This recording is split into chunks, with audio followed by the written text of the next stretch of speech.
So to have clients who stick with one service for 25 and 30 years is quite a testament, I think, to the value of the work. What's convinced me is just really how accurate, consistently, over almost 3 decades, the profiles have proved to be. I actually recommend MPA at every single company I go to. People have a kind of aha reaction, you know, that's incredible. How can you actually see that? How this could be possible to come up with so exact results? I honestly haven't seen anything that adds in as much value as the MPA profile. That movement is actually correlated to cognitive process is, I think, groundbreaking, and the genius of Warren Lamb.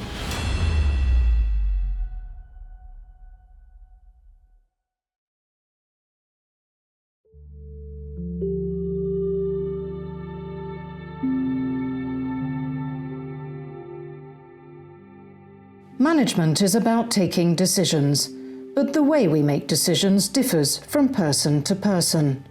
Some managers push to make decisions quickly, others insist on thorough research before committing. Some managers see things in black and white, others are more flexible.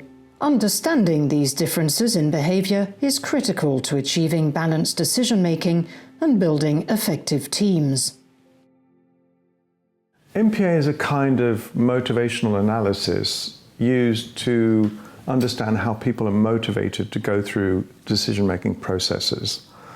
So we want to see how people are motivated in all the stages of a decision-making process, where they tend to begin and use most of their time and energy, what they might leave until the end, what they might actually just leave out. Movement pattern analysis is an assessment of how one makes decisions, how you operate in your life, how you operate in your day, in your work, how you interact with others. It assesses how you spend time between particular cognitive processes that are involved in making decisions.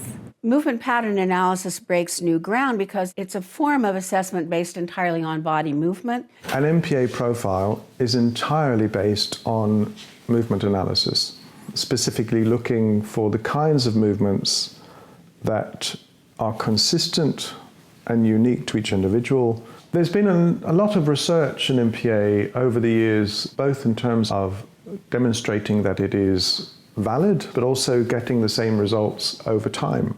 MPA can be used in many different contexts. It's obviously of great benefit for individuals and can be used both for personal development and career development. Its largest area of application has been with senior management teams, and there it's really been used to build teams.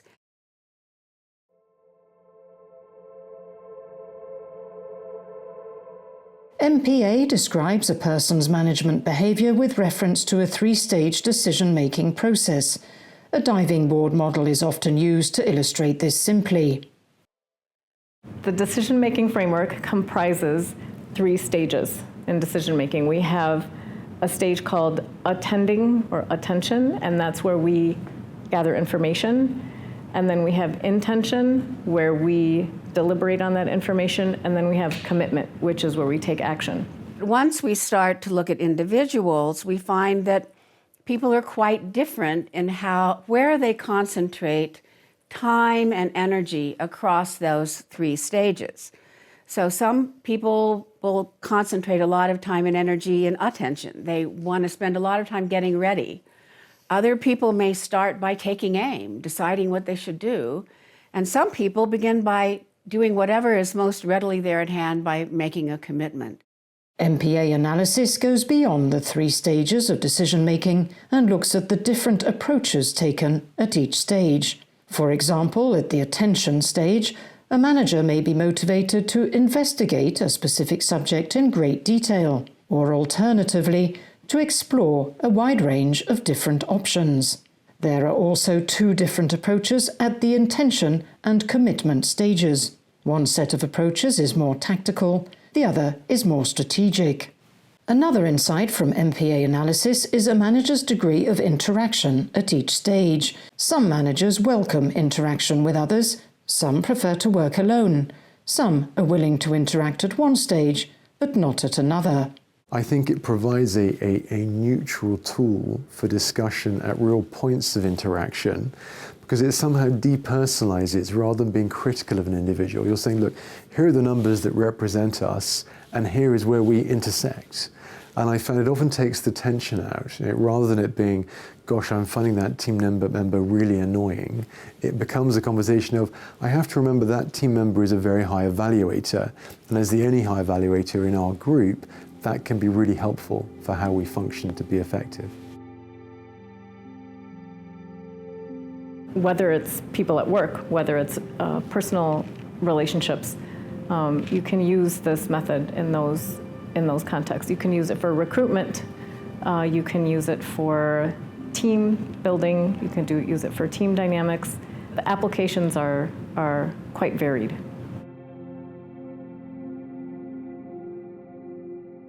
We can look at a group of people working together as a team. And it's proved particularly effective that when we get a group of people together and we look at their different profiles in a positive and constructive way, they recognize that if they can draw on somebody else's preferred way of working, that they can achieve a more complementary working relationship with others in the team, then it's of value to them, and of course that the other person will feel satisfaction. I can sort of divide the benefit of MPA to my firm into two areas. One is how it's useful to individuals. When one gets the profile, there's an initial reaction of, gosh, is that me? And then you show it to a close relative or a partner and they say, yep, that's you.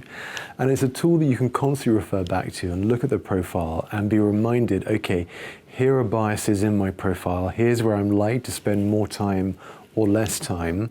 Here's a reminder of the kind of person I probably need to work with to be most effective.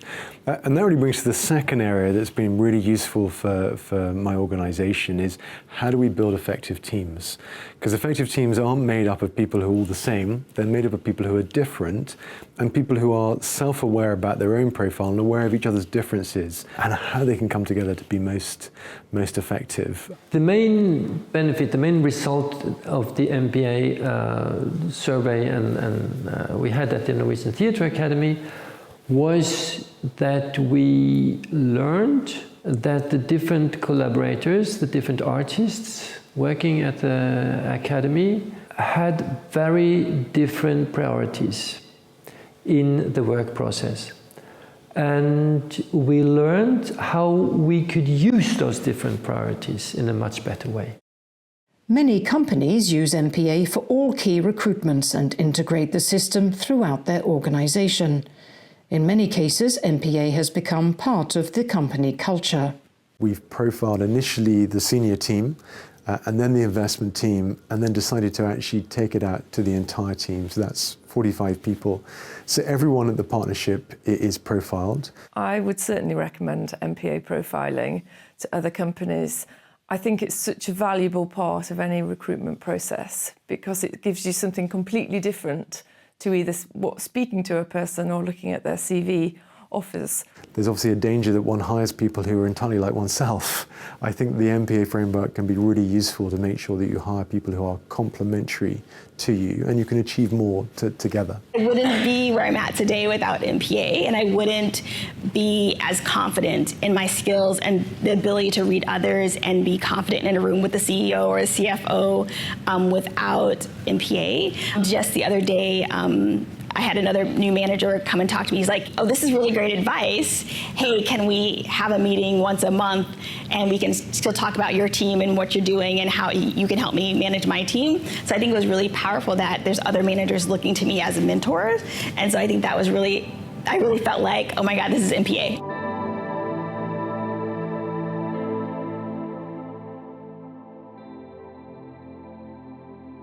MPA's insights into decision-making behaviour are based entirely on analysis of body movement. But this is very different from the popular work on body language, which focuses on how to interpret gestures such as crossed arms or a facial expression. MPA focuses on the dynamics of movement, One of Warren Lamb's fundamental discoveries was that each person has a unique pattern of moving which almost never changes. It's only these unique and recurring patterns that are interpreted by MPA specialists. An MPA profile is entirely based on movement analysis, specifically looking for the kinds of movements that are consistent and unique to each individual and involve the whole body. So we're not just looking at gestures or postures which can change from one context or culture to another. What we call integrated movements, or as Warren Lamb called them, posture-gesture mergers, it's about movement which is consistent in quality throughout the whole body, where the whole being is involved in this expression. A posture-gesture merger is the unique discovery of Warren Lamb.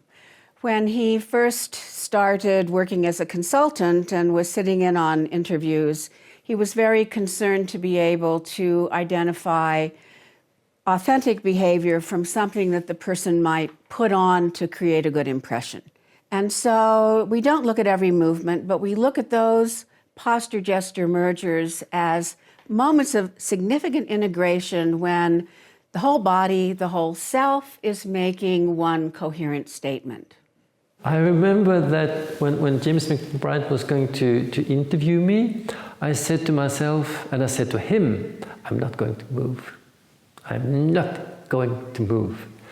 And in the beginning, I remember I was sitting like this to keep my hands still, but after 3 minutes, I forgot all about it, and I just started probably to move like I always move.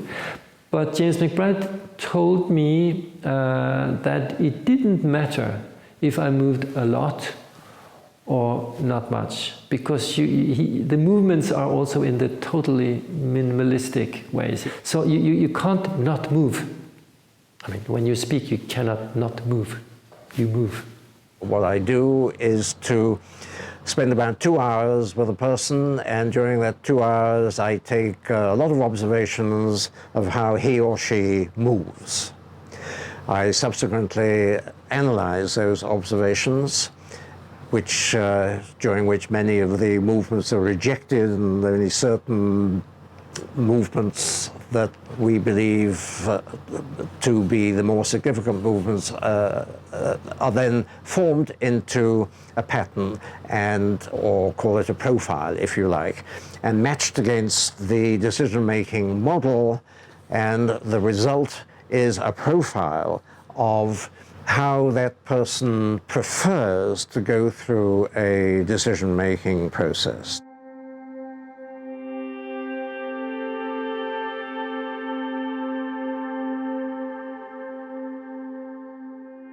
Well, a lot of personality assessment, as you know, is self-report, paper and pencil types of tests. So you're counting on the person themselves, A, to know what they do, and B, to be honest about it. And I think there's room for skepticism for both of those reasons, actually. Movement pattern analysis breaks new ground because it's a form of assessment based entirely on body movement, and that bodily movement is assessed by an objective observer. So it's quite different in that regard. The groundbreaking part of movement pattern analysis, is that it's based on subconscious behaviors. It's the method of analysis that I think is groundbreaking, because it's based on what's not fakeable. I honestly haven't seen anything that adds in as much value as the MPA profile. You know, when you've met someone maybe once in an interview process, I think you can perhaps establish if you get on with that person. I mean, presumably they'll be professionally competent. You can identify that from their CV. But I think the value add from the MPA profile is incredible. By its nature, it's a very precise analytical tool. So the profile it produces, it really is personal. So I found, other profiling tools have not matched up to the insight that I've got from MPA. MPA's focus on subconscious movement patterns is unique among management assessment methods, But clients, while recognizing the insights provided by MPA, often ask how it is that body movement can reveal decision-making behavior. Even in the swinging 1960s in London with Carnaby Street and the Beatles, and people were adventurous, convincing people that movement can reveal things about the mind has always been a bit of a hard sell. But once Warren got a client, he delivered excellent advice. He was completely trustworthy. And as a consequence, he worked in client companies for decades at a time. MPA actually became a part of the company culture. I was definitely skeptical of, I suppose, how the methodology could end up with the result. And it's something that you can have explained to you, and then you actually live through a profile, and you're still thinking, well, how did that movement translate into the profile? I'm a great believer in empirical evidence, though, and what's convinced me of the utility of the framework is just really how accurate, consistently over almost 3 decades, the profiles have proved to be for the many people that I've profiled over that time. Well, I would say it is, for many people, a strange way of thinking, but when you explain it, it is not as strange as it seems. It's very logical. And the experience with MPA that we had at the Norwegian Theatre Academy, when we got our profiles, all of us in the group, none of us were surprised. We were perhaps surprised how well these profiles were, how real they seemed to be. To understand the link between movement and decision-making, it helps to recall that we all intuitively interpret people's movements. For example, from a person's nonverbal behavior, we can feel if they're focusing or losing interest. We can sense if they're determined or flexible. But much of this nonverbal behavior can change from one situation to another or from one culture to another. What Warren Lamb did was to bring a highly disciplined approach to this relationship between movement and mind, focusing on what is consistent in a person's behavior. He did this through 2 fundamental discoveries. First, Lamb identified that we all have unique and constant movement patterns. Second, he demonstrated that these movement patterns closely relate to decision-making behavior. Importantly, the 2 theories are supported by disciplined and transparent methodologies for measurement and interpretation. The theories have been tested in the workplace, where over 30,000 MPA profiles have been done, and they've been validated through rigorous experimental research in academia, in recent years by 2 Ivy League universities.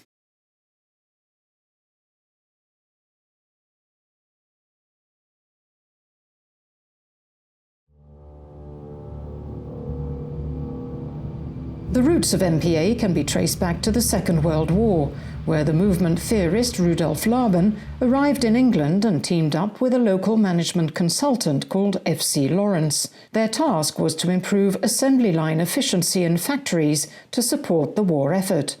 At the time, conventional wisdom required worker movements to be standardized, but Laban had already identified that every person has a distinct way of moving.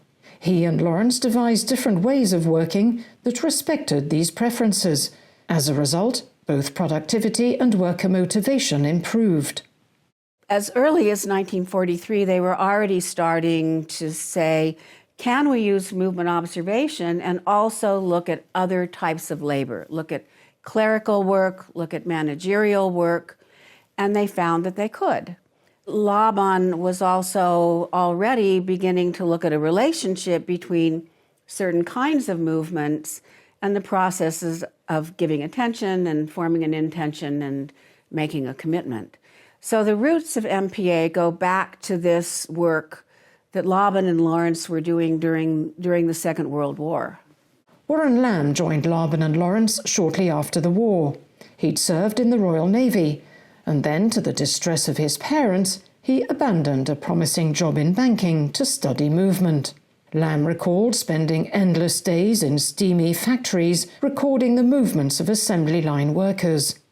He found Laban's interpretations to be inspiring but obscure, and he tasked himself with systemizing the method and making it more transparent. In the early 1950s, he came to the conclusion that he really wanted to pursue the consulting work, and he set up himself as an independent consultant. But a lot of what he was doing there was using the movement assessment to look at how well somebody was going to fit into a team. It developed into what's called top team planning. He expanded the scope of the movements to be studied. He clarified observation methods. He crystallized the decision-making framework, and somehow or other, all of that came together after a dozen years of hard slog and really gelled into what's movement pattern analysis today. From the mid-1960s, Lamb wrote several books on movement and management, and he began to receive a lot of media attention through press and television. Soon after, training programs were developed for new MPA practitioners, and a client base across the globe was gradually built up. Over 30,000 MPA profiles have now been done, and a professional organisation, the Warren Lamb Trust, has been established to oversee professional standards and training. Warren Lamb always insisted that movement is a subject that deserves serious study, and through MPA he pioneered a system which demonstrates the extraordinary potential of movement analysis. As a framework for understanding the motivations of an individual in decision making, and critically understanding how the individuals on a team interact, it's proved really essential to the teams that I've run over the past 30 years.